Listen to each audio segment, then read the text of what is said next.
Frances Shea's name has become little more than a haunting footnote in the larger-than-life stories surrounding the infamous 1960s London gangsters, the Kray twins. Reggie Kray's young wife was found dead from an overdose just 2 years after their fairy tale wedding. Since then, her brief and tragic life has largely stayed hidden in the shadows of the twins' notoriety. Today, we'll take a look at the haze of history and strive to shed light on her story with greater empathy, depth, and understanding of the truth. Facts vs. UK presents the tragic life of Frances Elsie Shea, dead at 23.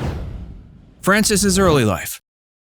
Frances Elsie Shea came into the world in September of 1943, born to working-class parents Elsie and Frank Shea in the gritty, close-knit community of Hoxton in East London. Her mother, Elsie, worked long hours as a seamstress, while father Frank toiled as a woodworker, having migrated from Ireland before Frances's birth. Financial hardship plagued the Shea household, with both parents struggling to earn enough wages to feed Frances, along with her older brother, Frank Jr. Their circumstances meant the young family was forced to squeeze into a tiny, decrepit flat with few creature comforts. Nevertheless, those familiar with little Frances recall glimpses of her spirited and vibrant personality. When Frances was 6, her parents' marital problems reached a dramatic climax, resulting in Elsie abruptly moving out with the children, plunging Frances into a childhood defined by instability. Lacking a single, stable home, Frances rotated through the crowded flats of various working poor relatives across London's East End.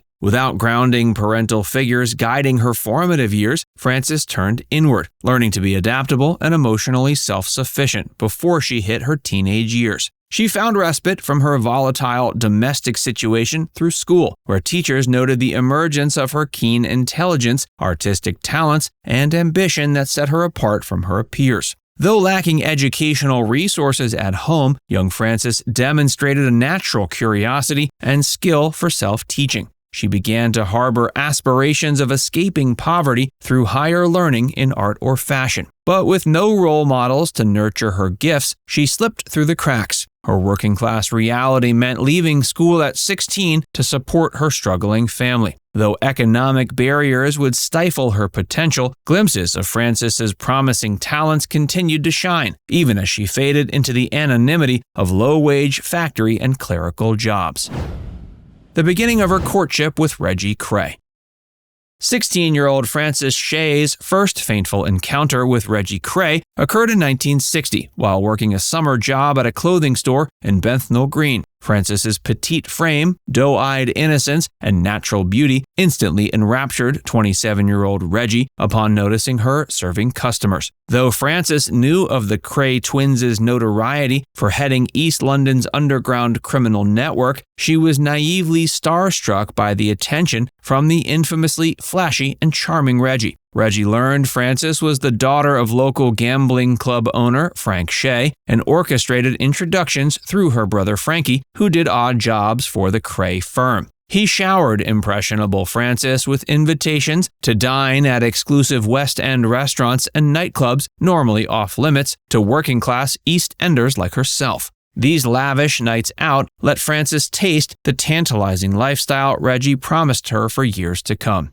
Unfortunately, cracks in Reggie's constructed fantasy soon emerged, as his volatility and possessiveness reared their heads. Demanding Frances's constant companionship, Reggie throttled rivals for her affections through intimidation tactics. Threats and fistfights outside her workplace became commonplace. Though initially denying Reggie's controlling behavior to friends, Frances's visible anxiety and isolation signaled trouble brewing as Reggie tightened his grip. Tired of invoking Reggie's notorious fury, but desperate for personal freedom, Frances attempted to escape his domination multiple times over the next few years. But Reggie always tracked Frances through the East End's interconnected criminal network, who acted as his eyes and ears. He manipulated her confidence and heightened insecurities around abandonment until reluctantly she accepted Reggie's marriage proposal. Tumultuous Marriage.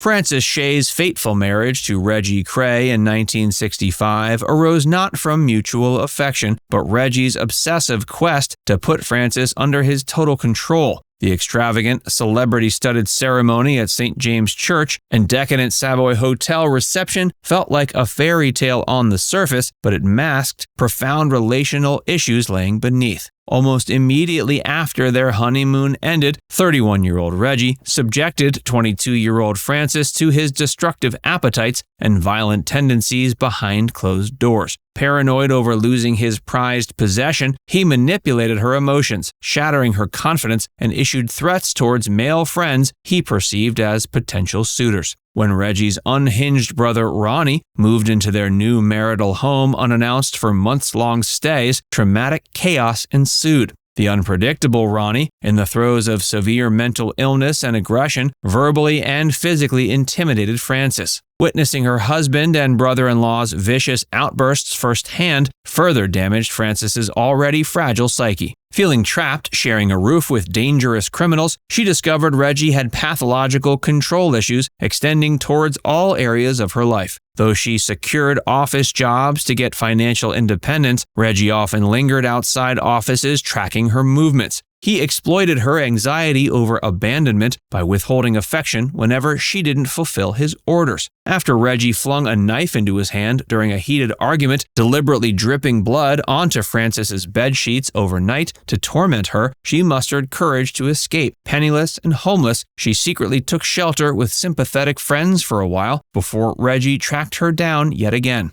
Lacking family assistance to permanently leave Reggie, Frances reluctantly returned, the promise of not bearing Reggie's future child her only bargaining chip for less mistreatment. But the cycle of Reggie's manipulation and violence persisted in destroying Frances's spirit bit by bit. She descended into abusing alcohol and pills to cope with the trauma. Tragic and mysterious end.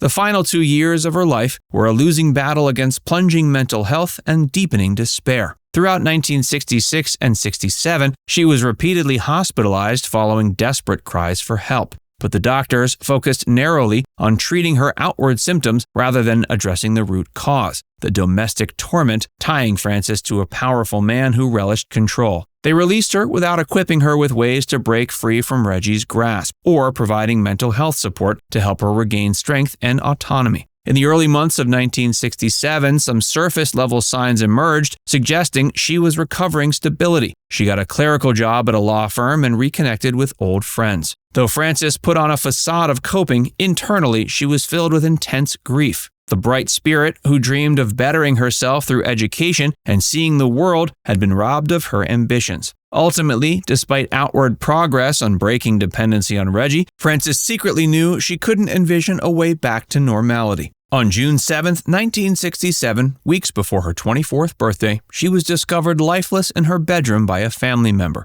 An inquest failed to ascertain the cause of death, but it was determined no other parties were involved, pointing to Frances likely turning to lethal substances to end her life. Now it's time to hear from you. Were you familiar with her story? Let us know in the comments section below.